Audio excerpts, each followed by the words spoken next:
Welcome back to my channel. ನಾನು ನಿಮ್ಮ ಐಶಿ ಗೌಡ. ಇವತ್ತು ನಾನು ವಾಕಿಂಗ್ ಹೋಗಿದ್ದೆ. ವಾಕಿಂಗ್ನ ಮುಗಿಸಿ ಮನೆಗೆ ಬಂದು ಅಮ್ಮಂಗೆ ಟೀ ಮಾಡಿಕೊಡ್ಬೇಕಿತ್ತು. ಸೊ ಟೀ ಮಾಡಿಕೊಟ್ಟೆ. ನಾನು ಈ ಟೀ ಎಲ್ಲ ಕುಡಿಯೋಲ್ಲ. ಯಾಕಪ್ಪ ಅಂದರೆ ನಾನು ಮೆಂತ್ಯ ನೀರು ಕುಡಿತೀನಿ.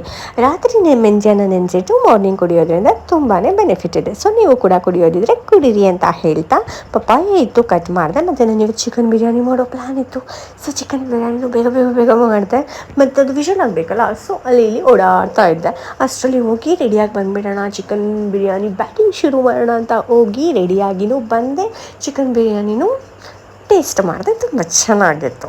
ಅದಾದಮೇಲೆ ನನಗೆ ನಾಳೆ ಎಕ್ಸಾಮ್ ಇದೆ. ಓದ್ಕೊಳ್ಳೋಕ್ಕಂತೂ ಮನಸ್ಸೇ ಬರ್ತಿರ್ಲಿಲ್ಲ. ಏನು ಮಾಡೋದಂತ ಆ ಕಡೆ ಓಡಾಡಿ ಸಾಕಾಗೋಯ್ತು. ಅಷ್ಟರಲ್ಲಿ ಮಳೆ ಬಂತು.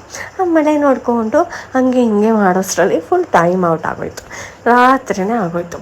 ಸೊ ಅದಾದಮೇಲೆ ಬಂದು ಓದ್ಕೊಳ್ಳೋಣ, ಇವಾಗಾದರೂ ಕೀ ನೋಟ್ಸ್ ಏನಾದರೂ ಮಾಡ್ಕೊಳ್ಳೋಣ ಅಂತ ಕೂತ್ಕೊಂಡು ಕೀ ನೋಟ್ಸ್ ಮಾಡ್ತಾಯಿದ್ದೆ. ಅಷ್ಟರಲ್ಲಿ ನನ್ನ ತಮ್ಮ ಬಂದ, ಬಾರೆ ಅಕ್ಕ ಮೊಬೈಲ್ ಶಾಪ್ಗೆ ಹೋಗೋಣ ಅಂತ. ಸೊ ಮೊಬೈಲ್ ಶಾಪ್ಗೆ ಹೋದ್ವಿ. ಅವ್ನು ಬ್ಯಾಗ್ ಕೇಸ್ ತೊಗೋಬೇಕಿತ್ತು, ಸಿಗಲಿಲ್ಲ ಅವನಿಗೆ ಬೇಕಾಗಿರೋದು. ಸೊ ಮತ್ತೆ ಮನೆಗೆ ಬಂದು ಅಮ್ಮ ರೈಸ್ ಮಾಡಿದರು, ಅದನ್ನು ಕೂಡ ಚೆನ್ನಾಗಿ ಬ್ಯಾಟಿಂಗ್ ಮಾಡಿ ಜ್ಯೂಸ್ ಕುಡಿದು ಡಿಟಾಕ್ಸ್ ವಾಟರ್ನೂ ಮಾಡಿಕೊಂಡೆ. ಓದ್ಕೊಳ್ಬೇಕಾದ್ರೆ ಯೂಸ್ ಆಗುತ್ತೆ, ನೀರು ಕುಡಿಯೋ ಬದಲು ಡಿಟಾಕ್ಸ್ ವಾಟರ್ ಕುಡಿಯೋಣ ಅಂತ ಬಂದೆ. ಸೊ ಇವಾಗ ನಿದ್ರೆ ಬರೋ ಟೈಮು. ನಿಜವಾಗ್ಲೂ ನಾನು ಓದ್ಕೊಳ್ತೀನಾ ಅಂತ ಅನಿಸ್ತಿತ್ತು, ಬಟ್ ಓದ್ಕೊಳ್ಳೇಬೇಕು, ಯಾಕಂದರೆ ನಾಳೆ ನನಗೆ ಎಕ್ಸಾಮ್ ಇದೆ.